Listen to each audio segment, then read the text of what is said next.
Hujan yang disertai angin kencang mengakibatkan sebuah pohon yang berada di kawasan Jalan Pramuka Banjarmasin Timur tumbang. Bahkan tumbangnya pohon peneduh yang berada di pinggir jalan tersebut menimpa atap kanopi sebuah ruko yang berbahan baja ringan ini tengah hari Kamis 11 Maret 2021. Untungnya kejadian ini kadang menimbulkan korban jiwa. Hujan yang disertai angin kencang mengakibatkan sebuah pohon yang berada di kawasan Jalan Pramuka Banjarmasin Timur tumbang.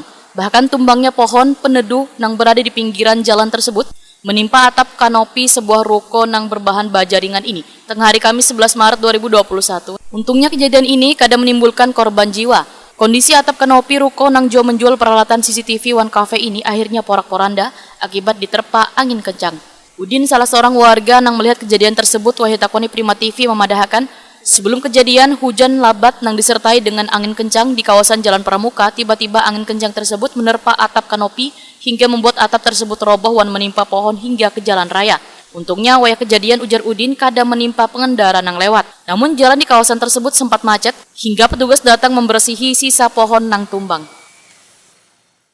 Lumayan deras, jadi atapnya ini yang roboh ini dadakan lah, ukurnya kada tahu anunya itu. Anginnya kencang, Pak? Kencang anginnya, kencang. Kencang angin, hujan sama hujannya. Pada saat kejadian kan di mana, Pak? Oh, di bawah. Masih pas waktu masih kerja lah. Terus mendengar bunyi ini, Pak? Bunyi Ada ya roboh. bunyi kayak roboh lah, runtuh. Langsung lari semua. Ini akibat apa? Tempaan pohon nggak, Pak? Yang jelasnya angin lah. Kencangnya angin gitu.